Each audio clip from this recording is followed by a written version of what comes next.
لمونځ رانه پاتې سو. من عصيت الله يوما غافلا فنسيت أن الله قد أعطاك. لمونځ هغه نور دی چې د ژوند چارې درته روښانه کوي. لماذا لا تصلي يا ناسي الصلوات قل لي إن الحياة بلا صلاة موت فيا مسكين. وما برخه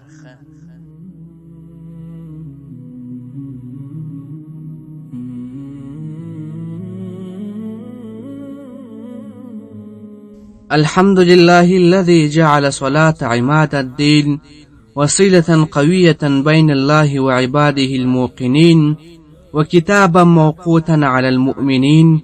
أما بعد. قدر منو أوردنكو السلام عليكم ورحمة الله وبركاته. الله تعالی جو کی شروع جوړ او خوشاله بیاست او ژوند بمو په خوشیو کې تیریږي. قدرمند وروره، د ځمکې له پیدایښته تر اوسه باچاهان راغلي او تللي، څوک غنیان سوي او څوک فقیران سوي، حالات بدل سوي، امتونه لوړ سوي او ټیټ سوي، او الله تعالی همهغه الله بادشاه غني بې پروا پورته کوونکی او کښته کوونکی دی. فکر وکړه ته په خپل ژوند کې له یوازني ثابت الله تعالی سره چلند کوې، او دا فکر هم وکړه چې الله تعالی له تا سره مینه کوي. کله چې الله تعالی تا سره مینه وکړي نو د اسمانونو او ځمکې اوسېدونکي هم له تا سره مینه کوي، لکه رسول الله صلی الله علیه وسلم چې ویلي دي کله چې الله تعالی یو بنده خوښ کړي جبرائیل علیه السلام ته ووایي له شک پرته زه له فلاني سره مینه لرم، نو ته هم ورسره مینه وکړه. نو جبرائیل علیه السلام هم ورسره مینه وکړي. بیا جبرائیل علیه السلام د اسمان استوګونکو ته اعلان وکړي چې له شک پرته الله تعالی له فلاني سره مینه لري، تاسو هم ورسره مینه وکړئ. نو د اسمان استوګن ورسره مینه وکړي، او بیا هغه د ځمکې په استوګن هم ګران سي. کله چې د الله تعالی له تا سره مینه وي نو تا ډاډمنوي او ډاډمنتیا د رضا، خوښۍ، نیکپالۍ، غښتلتیا، په ځان د باور، د عقل او رایې د پوخوالي او د لید لوري د سمونوالي حالت دی. له دې ډاډ سره به ته خوښ وې که څه هم هیڅ شی ونه لرې، او له دغه ډاډ پرته به ته پریشانه وې که څه هم هر شی ولرې. کله چې د الله تعالی له تا سره مینه وي نو تا ته اطمینان درکوي. اطمینان د دنیا جنت دی. کله چې الله تعالی اطمینان درکړي نو هر شی به درته ښکلی ښکاري، او که اطمینان درڅه واخیستل سي هیڅ کله خوشحالېدلی نه سې که څه هم ټوله دنیا ستا سي. د هغو کسانو د حالت بیانولو کیسې ډېرې دي چې د دنیا د ډېر ښکلا خاوندان وه، خو بیا هم پریشاني ورسره ملګرې وه. زه له ډېرو داسې کسانو سره مخ سوی یم چې یوازې د یوې ورځې خوراکي توکي لري، خو په داخل کې یې دومره خوښي وي که د ټول ښار په خلکو وویشل سي بسنه ورته کوي. او د کومو داسې کسانو سره مخ سوی یم چې د اطمینان سره د دنیا د ډېر ښکلا خاوندان دي، خو په خپله هم خوښ وي او تر چاپېره کسان یې هم خوښ کړي وي. د خوښۍ په معادله کې اطمینان اساسي او بنسټیز لامل دی. کله چې د الله تعالی له تا سره مینه وي تا ته حکمت درکوي، نو د غم پر مهال بې صبري او د نعمت پر مهال ناشکري نه کوي. الله تعالی هغه بوډۍ ښځې ته حکمت ورکړی و چې د کښ په سوځېدا یې هر څه له لاسه ورکړل، نه په مسکای اسمان ته وکتل او ویې ویل چې څه غواړې هغه وکړه، هسې مې هم روزي پر تا ده. او د باغ له خاوند څخه حکمت منع کړی و، نو خپل ملګري ته یې د خبرو پر مهال وویل زه له تا نه هم په مال کې زیات او هم په مېړنو کې پتمن یم. او همداسې وسول، میوه یې ټوله تباه سوه. نو سبا یې په هغه لګښت لاسونه مروړل چې په هغه یې کړي وه، او هغه باغ په خپله څپېړو باندې نسکور غورځولی و. د الله مینه د خپل ژوند اساسي موخه وګرځوه، ځکه دا هغه یوه کړنه ده چې د ژوند د ټولو معادلاتو لپاره بسنه کوي. د الله مینه د لمانځه له مینې سره تړلې ده. کله چې ته د لمانځه سره مینه کوې الله تعالی له تا سره مینه کوي. او تر هغه یو بنده ما ته په نوافلو رانږدې کېږي څو چې خوښ یې کړم، او ترتیب یې. ته وینې که یو مهندس له پلان او رسم پرته کور جوړ کړي، له مزدورانو به وغواړي چې له بنسټ ایښودلو پرته تعمیر جوړول پیل کړي، نو کله چې خپله وژونکې تېروتنه ورته ښکاره سي، نو له مزدورانو به د ترسره کړي کار ړنګول وغواړي څو د بنسټ لپاره مناسبه کیندنه وکړي. له بنسټ کیندلو وروسته بیا له سره تعبیر جوړول پیلوي، خو بیا ورته معلومیږي چې مناسب پایې یې نه دي ورکړي او بیا له سره په ړنګولو پیل کوي او دغسې تر پایه. ته فکر وکړه، دغه مهندن یوازې د پلان نه لرلو او د یوه کور جوړولو لپاره د اړین کیفیت په نظر کې نه نیولو له امله به څو تېروتنې وکړي. موږ په لویه کچه ډېر خلک خپل ژوند همداسې تېروي. زموږ خپله ورځ داسې پیلوو چې د ورځې په جریان کې د اړین تګ لپاره غوره لار نه پیژنو. د لږ او ډېر ارزښت لرونکو چارو په حقیقت نه پوهیږو، نو خپل ځانونه حالاتو ته سپارو او که پرله پسې څو ساعته خپل ارزښتمن وخت په بېهوده خبرو یا داسې ناستو ولاړو تیر کړو چې له رواني او بدني ستړیا پرته بل هیڅ ګټه هم نه لري، هیڅ پروا یې نه کوو. شونې ده په لمانځه د نه ټینګار کولو د لمانځه لپاره ناسم پلان جوړول وي. خو ته څنګه کولی سې چې د ماپښین لمونځ د ډاکټر د نوبت په وخت کې ادا کړې، یا د مازدیګر د لمانځه وخت د نوې دندې لپاره ستا د مرکې وخت وي، یا د سفر څخه راغلي ملګري سره د ډوډۍ خوړلو وخت یې د ماښام د لمانځه وخت ټاکلی وي. بد او ناسم پلان د لمانځه ادا کولو په اړه ستا نفس او شیطان ته د لمانځه د ځنډولو دروازې پرانیزېږي. تر ټولو لومړی منطقي دلیل یې دا دی چې د پیل شوي کار تر پای ته رسېدو وروسته به لمونځ کوم، خو د کار د بشپړېدا سره سم لمونځ در باندې درنیږي، ځکه د لمانځه هغه لومړی وخت تېر سوی چې شیطان پکښې شاتګ کوي.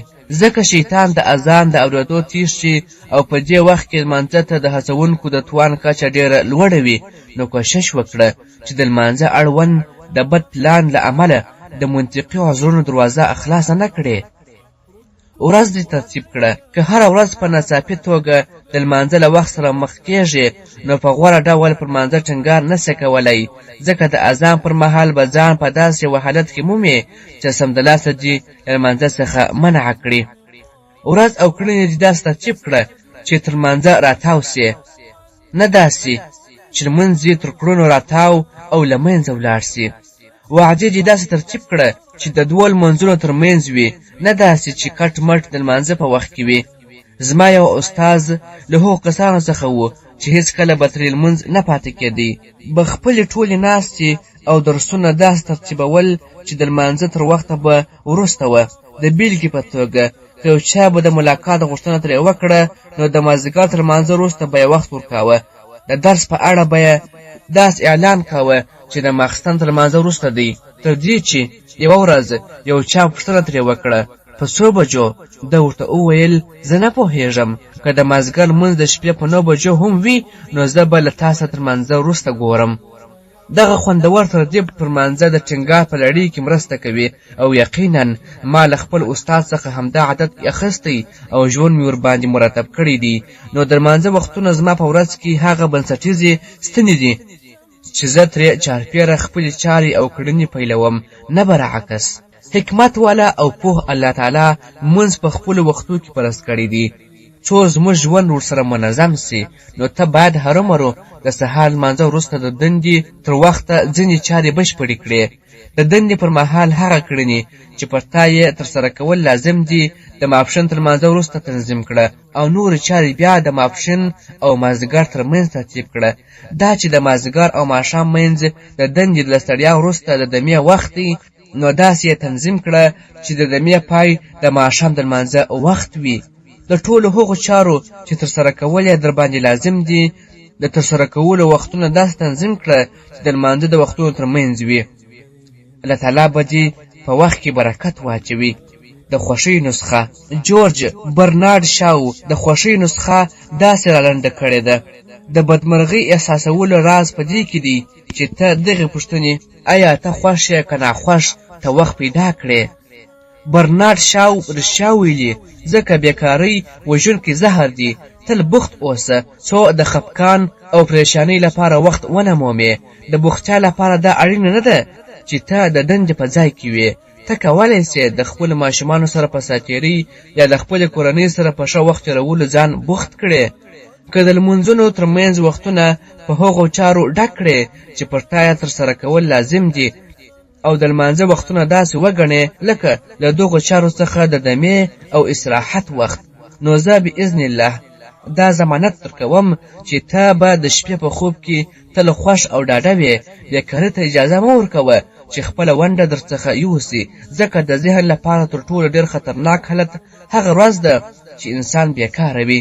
موږ چې کله په کار بوخت وو نو د پریشانۍ کومه نښه او تأثیر نه وینو، خو تر کار وروسته د بیکارۍ ساعتونه تر ټولو خطرناک ساعتونه دي چې خوښي له منځه وړي. کومه ورځ چې ته په خپل ژوند کې بیکاره وې نو د علم او پریشانۍ لپاره ځان تیار کړه. ډېر زر به د پریشانۍ شیطانان در باندې یرغل وکړي او د تیرې او راتلونکې زمانې دوسیې به درته پرانیزي.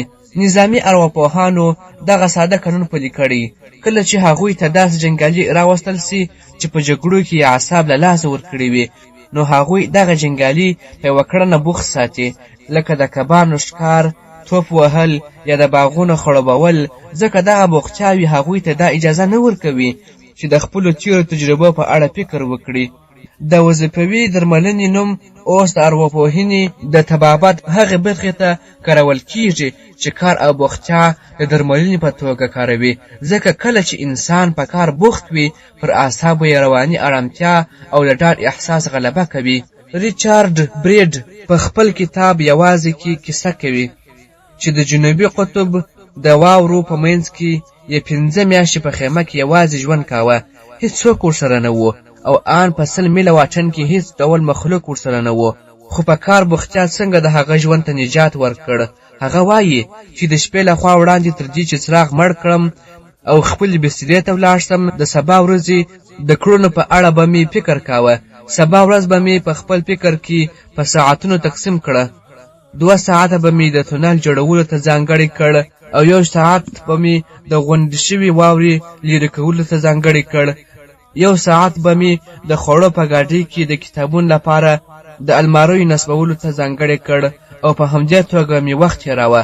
ګمان مې دا و که دا یادې ته ورته لاره نه وي نو ورځې به مې بې موخې او بې پایلې وي او په رښتینې مړینه به پای ته رسېدلې وي.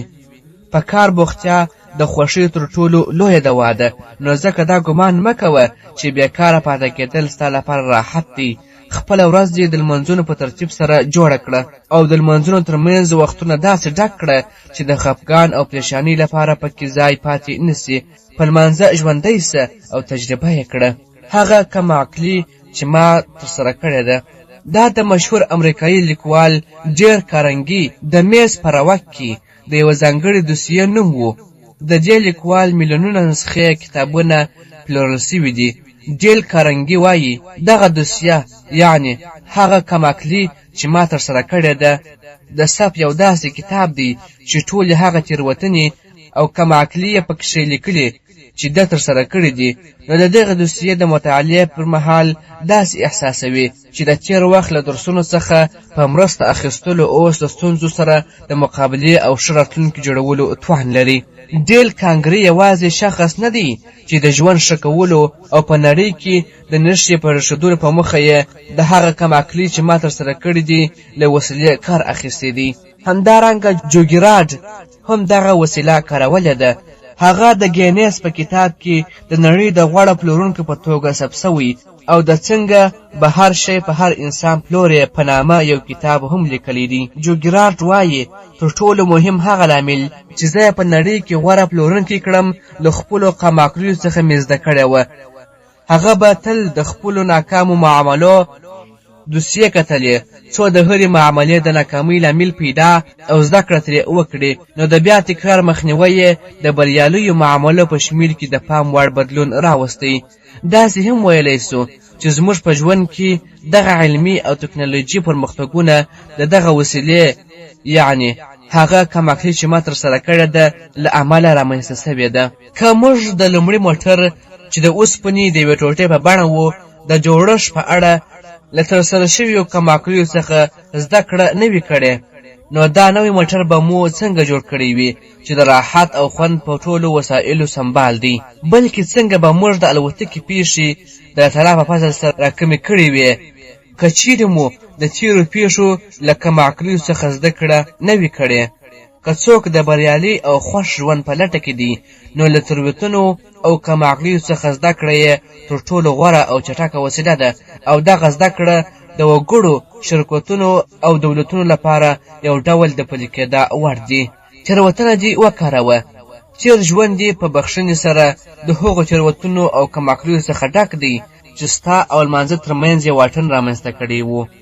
شونې ده د ژوند ښه پیلولو په موخه د تېر ژوند له معاملاتو او تجربو څخه ښه استفاده وکړه، ځکه تېر ژوند دې ستا لپاره د معلوماتو تر ټولو بډایه سرچینه ده. که ته هر څومره کتابونه مطالعه کړې او هر څومره معلومات ترلاسه کړې، بیا هم ستا ماضي یوازې هغه بنسټ دی چې ستا له ژوند سره د مناسبو معلوماتو په زیاتولو کې مرسته کوي. هغه لاره چې ته اوس ورباندې روان یې او غواړې له هغو کسانو سره ملګری سې چې هېڅکله ترې لمونځ نه پاته کیږي، د دنیا او آخرت د خوښۍ لاره ده. اوس تا له خپل نفس او شیطان سره ګرمه جګړه پیل کړې او شونې ده په کومو برخو کې چې له ماتې سره مخ سې نو تېروتنه بیا مه تکراروه. په هر پړاو کې چې د خپل نفس او شیطان په وړاندې ماته خورې او لمونځ درڅخه پاته کیږي، دغه پړاو په تفصیل سره تحلیل او د ماتې لامل ځان ته معلوم کړه څو بیا یې تکرار نه کړې. یو حکیم ویلي کم عقل هغه څوک دی چې خپله تېروتنه 2 ځلې تکراروي، هوښیار هغه دی چې خپله تېروتنه بیا نه تکراروي، او ډېر هوښیار هغه شخص دی چې د کم عقل او هوښیار د تېروتنو زده کړه کوي او له کړنو یې ځان ساتي. زه او ته غواړو چې د هوښیارانو ټولۍ ته ورګډ سو، نو په هر ځل چې لمونځ راڅخه پاتې سو له لاملو سره درېږو، زده کړه ترې کوو او له تکراره یې ځان ساتو. له هغو کسانو سره چې هېڅکله ترې لمونځ نه پاتې کیږي د خبرو پر مهال ما دا وموندله چې هغوی په خپله خوښه دغه وسیله هغه کم عقلي چې ما ترسره کړې ده کاروي، نو د لمانځه اړوند د هغوی ځینې ثابت عادتونه د تېر وخت د معاملات او تجربو پر بنسټ جوړ شوي دي. د بیلګې په توګه د هغوی ډېر کسان له کوره تر وتلو وړاندې اودسونه کوي او کله چې له کوره بهر د لمانځه وخت سي لمونځ ورته اسانه وي او په خپله دې کړنه یې د اوداسه په اړه له وسوسې اچولو څخه شیطان منع کړی دی. موږ ټول پوهیږو شیطان دغه حالت داسې انځوروي چې بوټونه کاږو، جرابې کاږو او ګواکې له درده خپل غاښونه کاږو او کالي به مو تر هغه ملاقات مخکې لانده او چټل سوي وي چې له لمانځه وروسته دي. دا هم شونې ده دغه حالت داسې راته انځور کړي چې بوټونه مو غلا سوي وي یا مو خپل قیمتي ښکلي ساعت په جومات کې هېر کړی، موږ ترې تللي یو.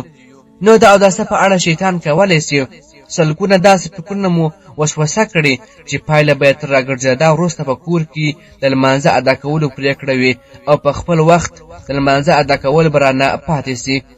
زه او ته پوهیږو کور ته په راګرځېدا به له داسې یوې جګړې سره مخ سو چې له کوره د باندې تر جګړې به ډېره سخته وي، نو په دې توګه به لمونځ له لاسه ورکړو. نو ځکه ټول هغه کسان چې په لمانځه په ټینګار کولو بریالي سوي او د اذان له اورېدو سره سم لمونځ کوي او هېڅ معنیې ته که هر ډول وي اجازه نه ورکوي چې په خپل وخت کې له لمانځه څخه منع کړي، هغوی ټول پر دې پوه سوي چې هر څومره لمونځ وروسته کیږي همدومره یې دروندوالی ډېرېږي. نو همدې امله ډېره هڅه وکړه چې تر خپل وخت مخکې د لمانځه لپاره تیار وي او نفس دې ستا پر خلاف په هېڅ چاره ونه مومي نو تابع به سي. دلته د ارواپوهنې یوه قاعده بیانوو چې د 5 ثانیو په قاعده موندل سوې ده. دغه قاعده موږ ته دا په ګوته کوي چې د ورځنیو وړو چارو اړوند د پریکړې کولو لپاره له انسان سره یوازې 5 ثانیې دي چې له امله یې یا دغه چارې ترسره کړي او یا یې دغه پریکړې د لنډ مهاله فکرونو په څېر تېر سي. د بیلګې په توګه که سهار د زنګ اورېدو پر مهال دې دا پریکړه ونه کړه چې راویښ سي او بدن یې د 5 ثانیو په ترڅ کې په حرکت راولي، نو لرې نه ده چې ویده پاته سي. همدارنګه له عقل سره دې هم یوازې 5 ثانیې دي چې ستا لخوا پر ترتیب سوي غذایي نظام د ټینګار پریکړه کوي او که په چټکۍ سره د هغې ټوټې کیک خوړلو پریکړه کوي چې ستا په مخ کې ده. دا چاره پر لمانځه هم پلي کیږي. که د اذان په اورېدو دې په 5 ثانیو کې اوداسه یا جومات ته د تلو په مخ خپل بدن ته حرکت ور نه کړ، نو زر به د لمانځه اړوند په مشوره کولو کې د خپل نفس او شیطان سره په جګړه واوړې. همدارنګه هغه چاره چې ما په شخصي توګه ترې زده کړې او له ما سره یې د الله تعالی په فضل د سهار پر لمانځه په ټینګار کولو کې مرسته کړې، هغه له ویښېدا سره سم که هوا هر څنګه وي په یخو اوبو غسل کول یا لږ تر لږه د ټول سر مینځل دي. دا کړنه د وینې جریان ګړندی کوي او بدن فعالوي، نو خپله ورځ په داسې حال کې نه پیلوي چې دروندوالی او پرکالي در باندې غالبه وي. همدارنګه ما ځینې هغه کسان چې هېڅکله ترې لمونځ نه دی پاته سوی داسې موندلي چې د ډوډۍ خوړلو وخت یې تر لمانځه وروسته وي.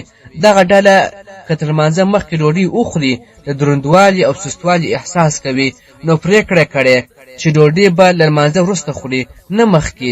بل خوا مې بیا داسې کسان هم لیدلي چې د لوږې په حالت کې په ډاډمنه توګه لمونځ نسي ادا کولی، نو هغوی تر لمانځه مخکې ډوډۍ خوړل غوره ګڼي څو لمانځه ته یې قوت ډیر سي. په اړه یې خپل ځان امتحان کړه چې پوه سې له کومې ډلې یې. له هغو ورځنیو تېروتنو دې زده کړه وکړه چې ته او لمونځ یې سره لرې کړي یاست. تېروتنه دې تحلیل کړه او له تکرار ځان وساته. ته توان نه لرې؟ که مزاجي، ذهني او بدني حالت یې هر څنګه وي، که د ستړیا، سستۍ، پرکالي او لوږې احساس کوي یا د هیڅ شي تر سره کولو هیله نه لري، یوازې حرکت کول دي دغه حالت په بشپړه توګه بدلوي. ځکه ارواپوهان وایي حرکت طاقت زیږوي. کله ناست چې ولاړ سي او اودس پیل کړي، مخ او اندامونه دې له اوبو سره ستړي مسې وکړي او بیا جومات ته په تلو راتلو ګامونه واخلي، نو دا کړنه به له تا سره د دومره طاقت په ترلاسه کولو کې مرسته وکړي چې د هر ډول ذهني او بدني منفي احساس لرې کولو لپاره بسنه کوي. خو په خواشینۍ سره باید ووایو ډېر هغه کسان چې لمونځ نه کوي ګمان یې دا وي چې په راحت او دمه کې پاتې کېدل به د هغوی دغه منفي احساس بدل کړي، نو په خپلو مجلسو کې د هیڅ شي نه ترسره کولو په حالت کې پاتې کیږي او په دې خواشینی وي چې مزاج یې خراب دی یا ستړیا احساسوي. اودس د اوداسه پر مهال زموږ په بدنو کې لوی بدلون رامنځته کیږي. کله چې یخې اوبه د بدن له څنډو لکه لاسونه، پښو او مخ سره ولګیږي، نو د دغو اندامونو د حرارت کچه ټیټیږي او د وینې شرشانونه یې تنګیږي، او کله چې په عام ډول د حرارت کچه برابره سي، نو د بدن دغه برخو ته د وینې ورتګ ډیریږي. د وینې ورتګ په دغه برخو کې د شته اعصابو فعالیت ډیروي، او دا چې دغه اعصاب په مغز کې د مرکزي اعصابو سره اړیکه لري، نو تر اوداسه وروسته د مغز د فعالیت په پایله کې د انسان فعالیت نوی کیږي. له همدې عمله دا عادت ګرځي چې بېهوشه سوی انسان پر سر او مخ یخې اوبه اچول کیږي څو بیا په هوش راسي. د یخو اوبو اچول مغز ته خبر ورکوي چې د بدن دغه برخو ته د وینې د رسېدو اړتیا ده څو له بېهوشه انسان سره ژر په هوش راتلو کې مرسته وکړي. همدارنګه څېړنو دا ثابته کړې هغه کسان چې په ورځني بڼه څو ځله اودس کوي، په پزه اوبه تېروي او پزه پاکوي، د ډېرو یې پزې پاکې او له میکروبونو تشې وي. خو بل لوري ته هغه کسان چې اودس نه کوي، پزه یې سم د میکروبونو ځالوي او په خرابه کچه هر ډول میکروبونه پکې پراته وي.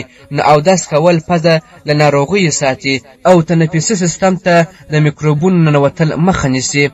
یو بل حقیقت دا دی چې په ډېرو اسلامي هیوادونو کې د لوړې درجې ګرمې هوا ترڅنګ بیا هم د پوستکي سرطان کم دی، ځکه په اوداسه کولو هغه مضر کیمیاوي مواد د پوستکي پر مخ تر غونډېدا وړاندې له منځه ځي چې د خولو له امله رامنځته کیږي. کله چې د لمر وړانګې په اتموسفیر باندې پریوځي، د اتموسفیر یوه طبقه د اکسرې او نورو وړانګو د جذب په پایله کې برېښنا جوړوي. دغه طبقې ته اینوسفیر ویل کیږي او دنده پر مځکه د برېښنایي چارجونو غورځول دي چې ټول موجودات او انسانان له دغو برېښنایي چارجونو څخه اغېزمن کیږي. د علمي تجربه وړاندې کوونکی برتانوي ریچارډ هاموند په یوه ګټوره او حیرانوونکې تجربه کې د پټرولو ډک سطل د لرګیو په وړه بنده کوټه کې کښېښوده او د همدې کوټې دننه یې د برېښنا د مزي یو سر هم کښېښودی.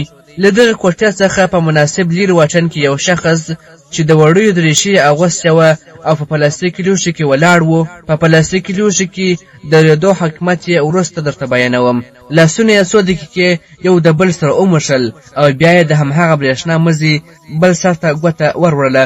له مزي سره د ګوتې په لګېدو د لرګیو کوټه وچاودېدله.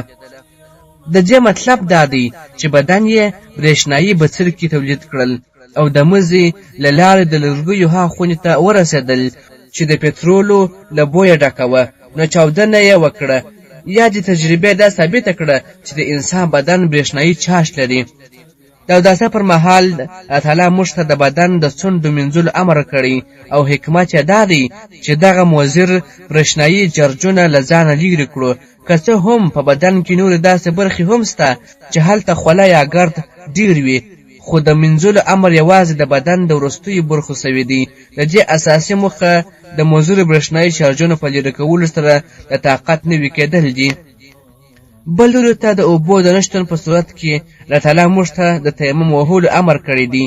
تیمم له خاورې یا بل هر هغه شي سره اړیکه ده چې د ځمکې له ځنسه وي، لکه ډبره، ځکه له ځمکې سره اړیکه هم مضر برېښنایي چارجونه له منځه وړي. د تجربې پر مهال دغه شخص د ځمکې څخه د لرېوالي په موخه په پلاستیکي لوښي کې ولاړ و، ځکه له ځمکې سره اړیکه یې هغه چارجونه له منځه وړل چې د لاسونو له مښلو رامنځته سوي وه. تمه ده چې د اوداسه په اړه به مو نظر بدل سوی وي، ځکه اودس د طاقت مهمه او بنسټیزه سرچینه ده. کله که ستړیا او سستي احساسوي او زړه د هېڅ شي ترسره کول نه غواړي، نو هرومرو باید اودس وکړي. د هغو کړنو له ترسره کولو مخکې باید اودس وکړي چې فکري تمرکز ته اړتیا لري، که څه هم د لمانځه وخت نه وي. رسول الله صلی الله علیه وسلم ویلي دي تاسو یو تن چې اودس وکړئ او بشپړ اودس وکړئ، بیا د اوداسه په پای کې ووایاست اشهد ان لا اله الا الله وحده لا شریک له وان محمدا عبده ورسوله، نو د جنت اته واړه دروازې به درته خلاصې سي. د هرې یوې یې چې خوښه وي ترې ننوځئ به. د اوومې برخې پای. فأزيد من أتعابي أشتم منهم كلما